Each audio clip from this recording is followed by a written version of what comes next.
ਦੇਸ਼ ਵਿੱਚ ਚੱਲ ਰਹੇ ਕਿਸਾਨੀ ਅੰਦੋਲਨ ਨੂੰ ਵੇਖਦਿਆਂ ਜਿੱਥੇ ਕਿਸਾਨ ਜਥੇਬੰਦੀਆਂ ਦੇ ਵੱਲੋਂ ਸਾਹਿਬਜ਼ਾਦਿਆਂ ਦਾ ਅਤੇ ਮਾਤਾ ਗੁਜਰੀ ਜੀ ਦਾ ਸ਼ਹੀਦੀ ਦਿਹਾੜਾ ਦਿੱਲੀ ਦੇ ਬਾਰਡਰਾਂ ਤੇ ਹੀ ਮਨਾਇਆ ਗਿਆ ਹੈ, ਉਧਰ ਦੂਜੇ ਪਾਸੇ ਆਮ ਆਦਮੀ ਪਾਰਟੀ ਦੀ ਦਿੱਲੀ ਸਰਕਾਰ ਦੇ ਵੱਲੋਂ ਵੀ ਸਿੰਘੂ ਬਾਰਡਰ ਤੇ ਹੀ ਸਫਰ-ਏ-ਸ਼ਹਾਦਤ ਨਾਂ ਦਾ ਇੱਕ ਸਮਾਗਮ ਕਰਵਾਇਆ ਗਿਆ, ਜਿੱਥੇ ਛੋਟੇ ਸਾਹਿਬਜ਼ਾਦਿਆਂ ਅਤੇ ਮਾਤਾ ਗੁਜਰੀ ਜੀ ਨੂੰ ਸ਼ਰਧਾਂਜਲੀ ਤਾਂ ਭੇਟ ਕੀਤੀ ਹੀ ਗਈ।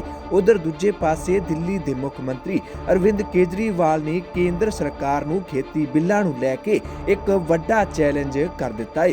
ਅਰਵਿੰਦ ਕੇਜਰੀਵਾਲ ਦੇ ਅਨੁਸਾਰ ਕੇਂਦਰ ਸਰਕਾਰ ਦਾ ਕੋਈ ਵੀ ਮੰਤਰੀ ਅਤੇ ਕਿਸਾਨ ਨੇਤਾਵਾਂ ਦੇ ਵਿੱਚੋਂ ਕੋਈ ਵੀ ਕਿਸਾਨ ਨੇਤਾ ਆਮੋ ਸਾਹਮਣੇ ਬੈਠ ਜਾਣ ਅਤੇ ਪਬਲਿਕ ਦੇ ਵਿੱਚ ਡਿਬੇਟ ਹੋ ਜਾਵੇ ਤਾਂ ਜੋ ਖੇਤੀ ਬਿੱਲਾਂ ਨੂੰ ਲੈ ਕੇ ਜੋ ਵੀ ਭਰਮ ਭੁਲੇਖੇ ਨੇ ਉਹ ਦੂਰ ਹੋ ਸਕਣ, ਦੁੱਧ ਦਾ ਦੁੱਧ ਅਤੇ ਪਾਣੀ ਦਾ ਪਾਣੀ ਹੋ ਸਕੇ। ਕਿਵੇਂ ਇਹ ਵੱਡਾ ਚੈਲੰਜ ਅਰਵਿੰਦ ਕੇਜਰੀਵਾਲ ਨੇ ਕੇਂਦਰ ਸਰਕਾਰ ਨੂੰ ਕਰ ਦਿੱਤਾ ਹੈ, ਤੁਸੀਂ ਆਪ ਹੀ ਦੇਖ ਲਓ।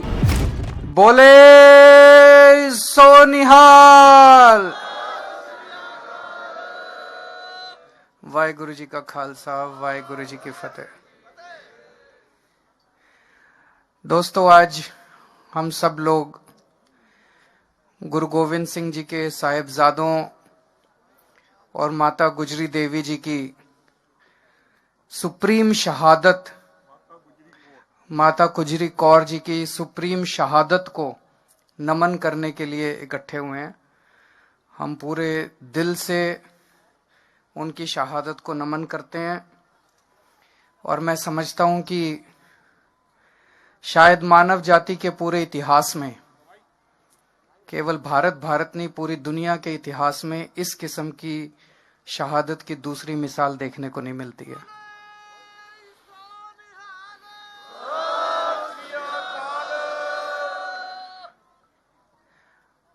आज हमारे देश के किसान दिल्ली के बॉर्डर पे यहाँ पे आए हुए हैं। देश का किसान आज बहुत दुखी है। देश के किसान पे मुसीबत आई हुई है। इस टाइम हम लोगों को भी कितनी सर्दी लग रही है। एक जैकेट पहन रखी है, एक स्वेटर पहन रखा है, अंदर इनर पहन रखा है, मफलर पहन रखा है। आप सोचो, रात को जब इतनी ठंड हो जाती है, खुले आसमान के नीचे सड़क के ऊपर हमारे किसान भाई, माताएं, बच्चे पिछले 32 दिनों से सोने को मजबूर हैं। आखिर क्यों? सोच सोच के भी दिल कांप उठता है। 40 से ज्यादा लोगों की शहादत हो चुकी है यहां पे।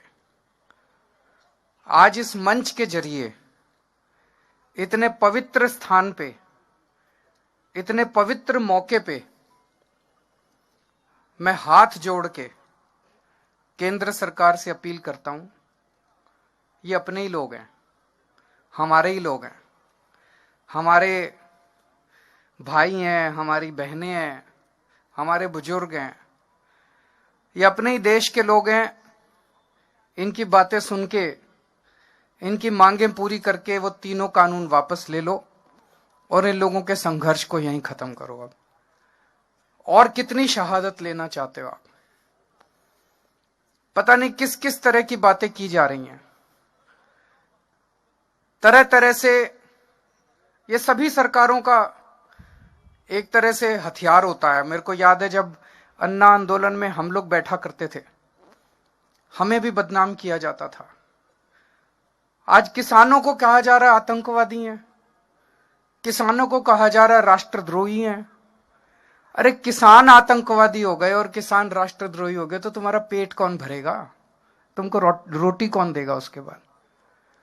70 साल से किसानों को, अपने देश के किसानों को सबने धोखा दिया। सारे नेताओं ने धोखा दिया, सारी पार्टियों ने धोखा दिया। किसानों ने केवल और केवल धोखा देखा है अभी तक। सारी पार्टियां कहती थी तुम्हारे लोन माफ करेंगे, किसी ने लोन माफ नहीं करे। सारी पार्टियां चुनाव के पहले कहती थी तुम्हारे बच्चों को नौकरी देंगे, किसी ने नौकरी नहीं दी। अब ये तीनों कानून लेके आए हैं, इन तीनों कानूनों के जरिए भी इनकी खेती भी छीनना चाहते हैं। किसान के पास खेती के अलावा तो कुछ होता नहीं है, उनकी खेती भी छीनना चाहते हैं। उनकी खेती भी उठा के बड़े बड़े 2-4 इनके पूंजीपति दोस्त हैं उनको देना चाहते हैं। अगर खेती भी चली गई किसान की तो फिर वो कहां जाएगा? और तो तुमने इनके लिए कुछ करा नहीं, खेती करता है बेचारा किसान। खेती भी चली गई तो किसान कहां जाएगा फिर?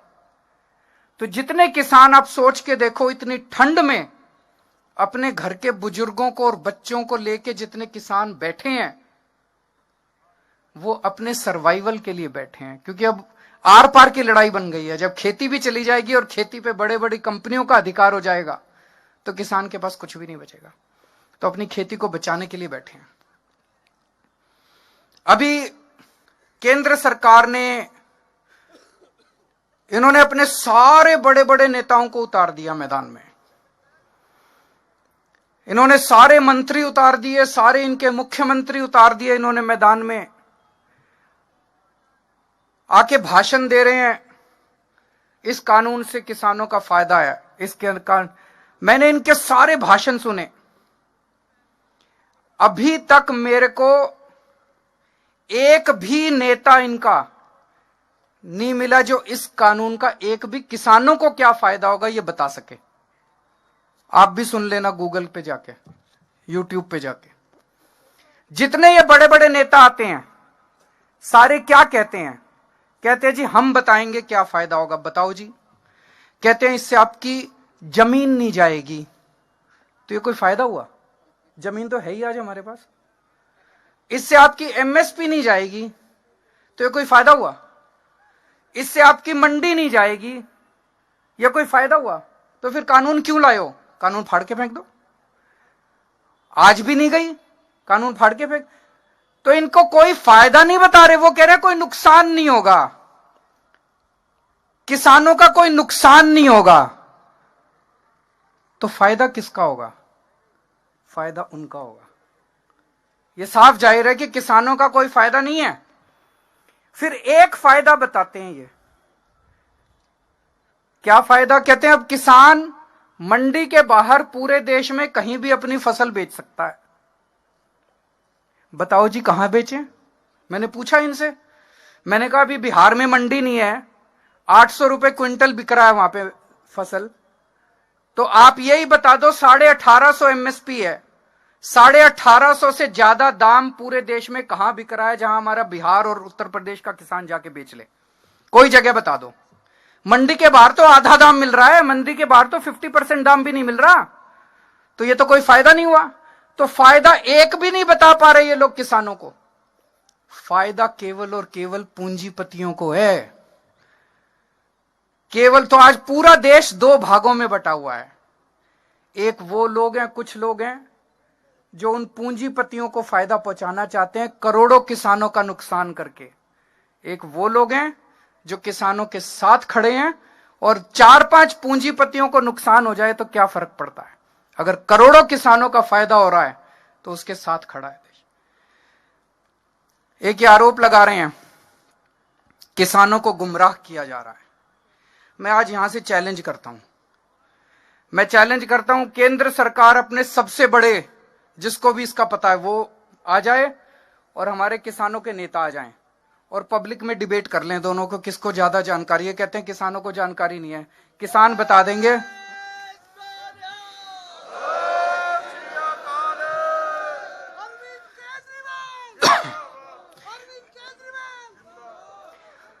मैंने किसान जत्थेबंदियों के जितने नेता हैं, मैंने इनके भी सारे वीडियो सुने हैं।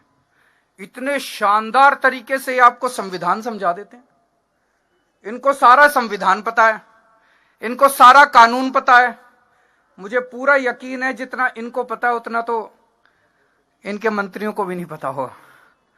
तो मैं आज चैलेंज करता हूं, एक बारी दूध का दूध पानी का पानी भी हो जाएगा कि इनके जितने, जो भी इनके सबसे बड़े मंत्री हैं जिसको सबसे ज्यादा इसकी जानकारी है, वो आ जाएं और हमारे किसान नेता आ जाएं और पूरे देश के सामने आमने सामने डिबेट हो जाए।